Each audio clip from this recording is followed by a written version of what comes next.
It was supposed to be the happiest day of my life. A fall wedding in Savannah, Georgia, under golden leaves and soft orange skies, surrounded by friends, family, and the man I was about to marry.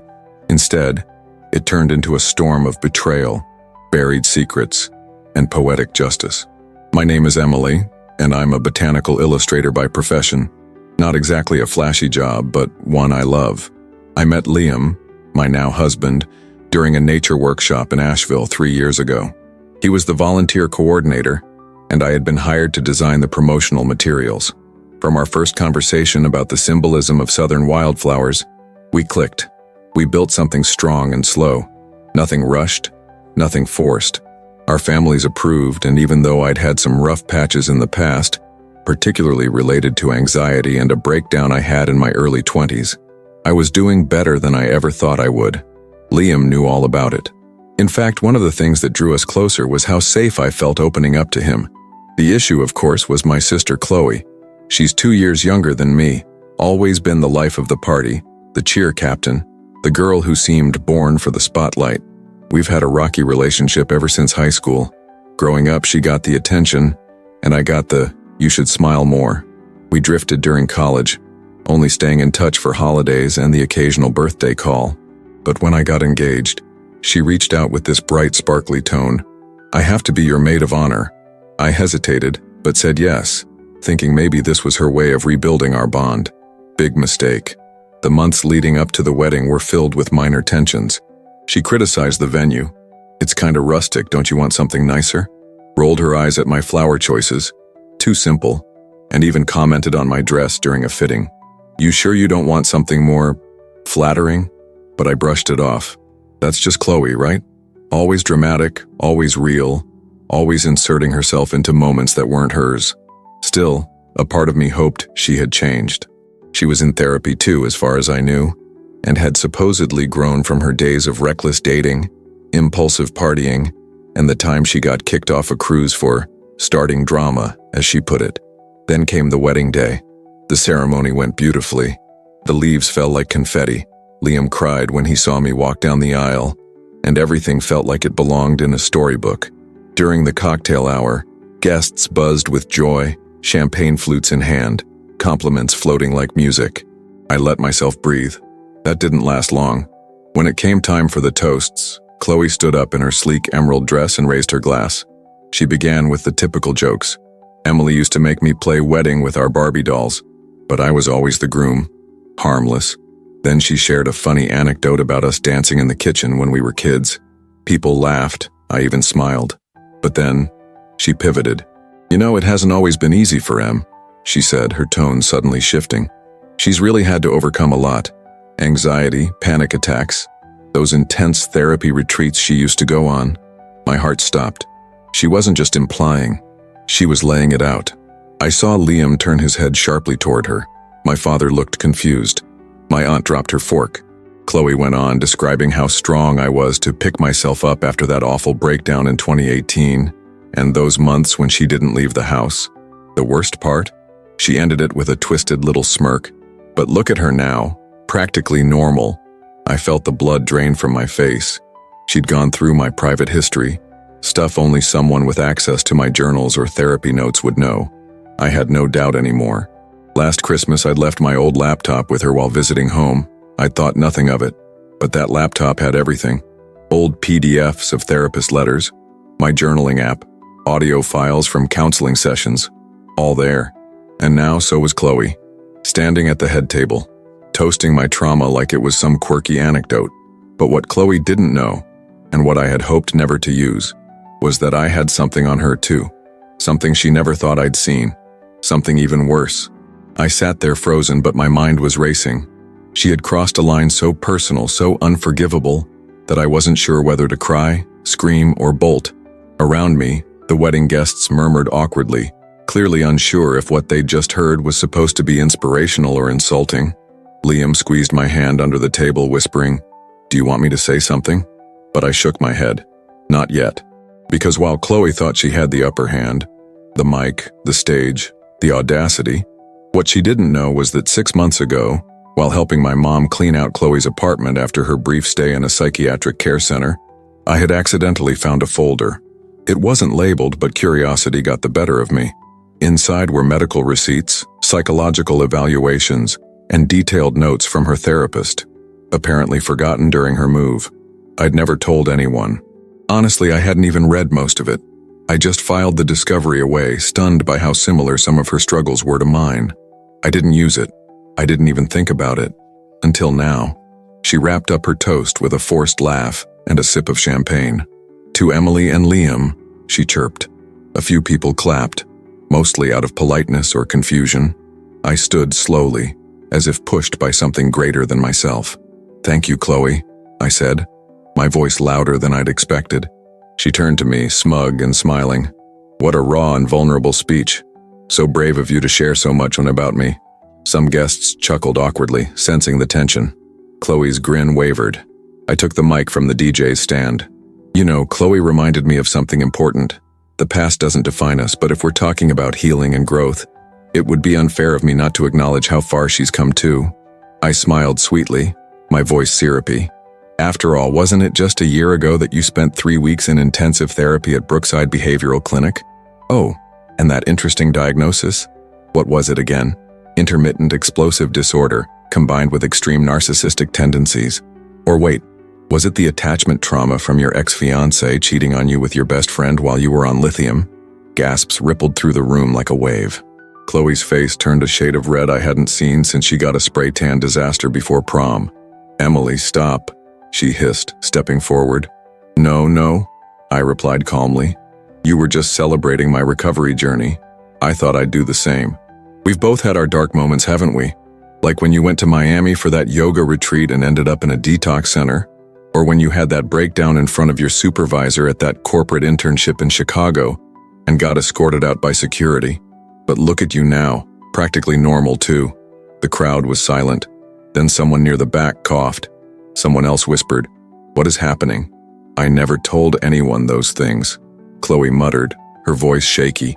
"Oh, honey," I replied. "I never told anyone either. But since we're doing honesty hour on my wedding day, I figured we'd both get a turn." She stormed out. Full-on heel-clacking shaky hands, mascara smearing kind of storm out. My mom followed after her, face pale and lips tight. Liam put his arm around me as I handed the mic back to the DJ. "Can we get the music going again?" I said. "Preferably something with less trauma." The crowd laughed, relieved for a cue to return to normal.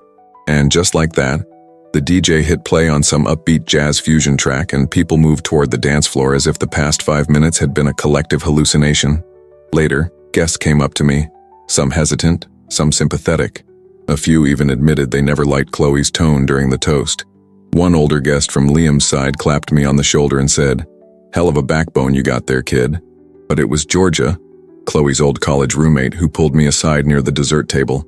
"That girl's had it coming for years," she whispered. "I'm just shocked you held your tongue as long as you did." I didn't know whether to feel proud or ashamed, but I did know one thing. I wasn't going to be the one carrying shame anymore. If you're enjoying this wild wedding ride, make sure to subscribe to the channel. And tell us in the comments, have you ever had a toast go terribly wrong? Maybe not therapy records level wrong, but still, we want to hear your cringiest or pettiest wedding stories.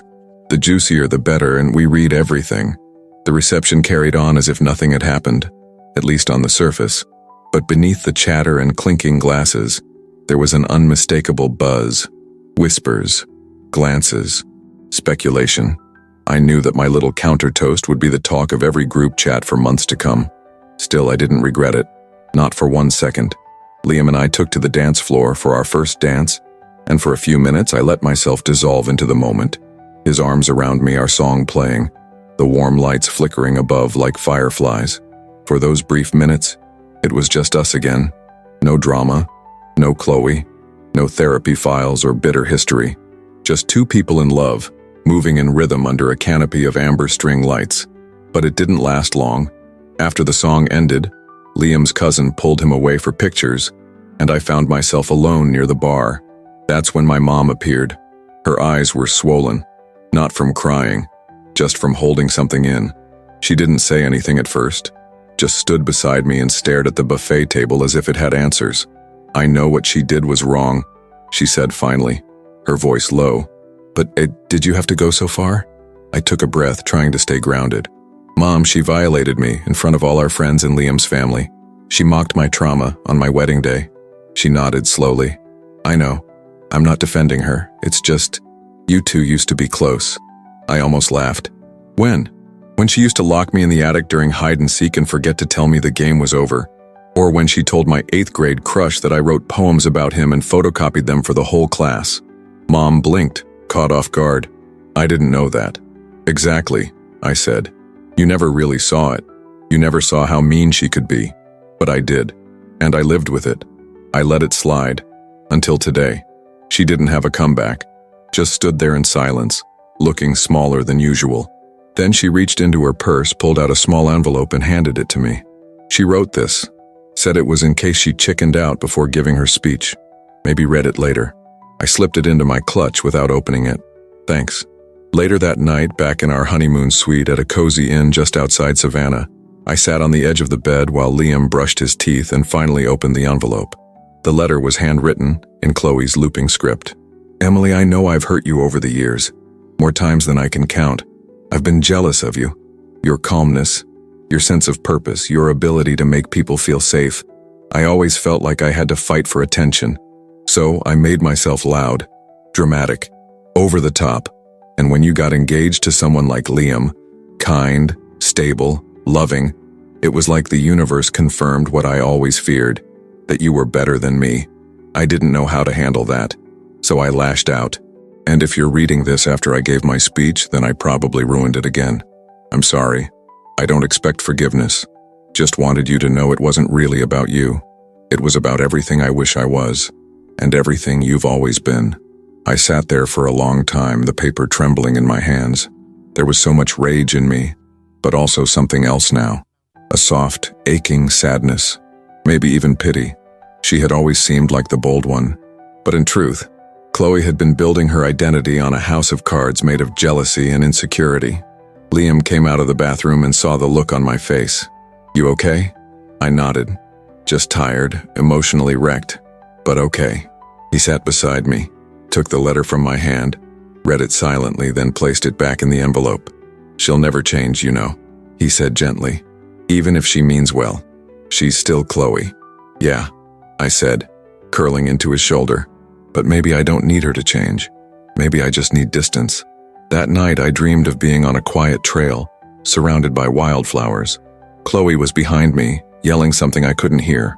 But I just kept walking, barefoot and free.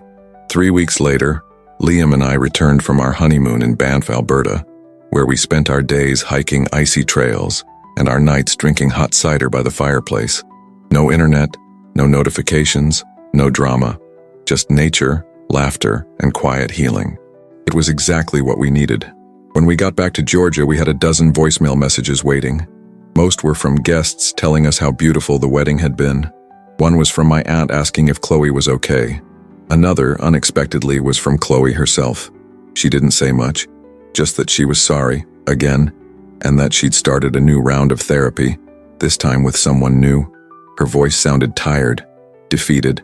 I didn't call her back, not because I hated her, but because I needed space to redefine what forgiveness looked like, and whether it had to include proximity. In the weeks that followed, the story of the toast became a kind of whispered legend in our small social circles. Liam's co-workers at the hospital, he's a radiology tech, apparently passed it around like a soap opera episode. One of his friends joked that it should be made into a Netflix short. Another suggested I turn it into an anonymous blog post. The irony didn't escape me. I'd spent most of my life trying to avoid being the center of attention. Now, without even meaning to, I'd become that bride. But there was something strangely freeing about it. I didn't feel embarrassed. I felt powerful. Not because I humiliated someone. That part still sat heavy in my chest, complicated and unresolved. But because, for once, I didn't swallow my voice just to keep the peace. Peace isn't real if you have to silence yourself to preserve it. That became my mantra. I painted it even, bold brushstrokes across the inside cover of my sketchbook. It reminded me that boundaries are not punishments. They're protection, especially from the people who claim to love you, but weaponize your past like it's community property. Eventually, I did see Chloe again. Not by choice, but because we both showed up at our cousin's baby shower.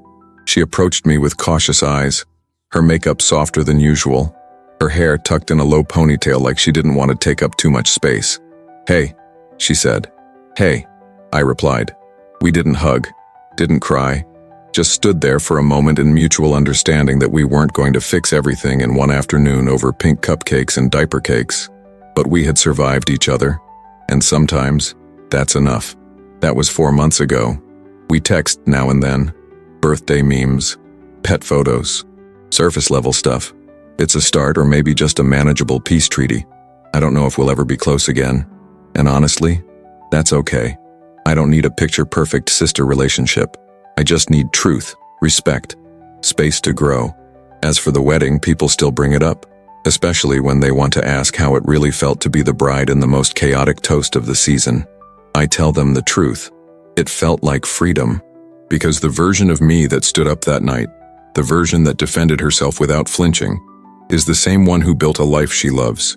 The same one who now walks into every room, every sketch commission, every awkward family event with her head a little higher. Liam always jokes that we should write a book called Weddings and Weapons, a memoir of toasters and trauma. I laugh every time, but part of me is tempted. Not for the drama, but to remind other people that they're not crazy for drawing lines, that they're allowed to say, enough, that their healing doesn't have to be quiet. And if anyone ever tells you your past makes you weak, remind them you survived it. And sometimes survival is louder than applause. Now it's your turn.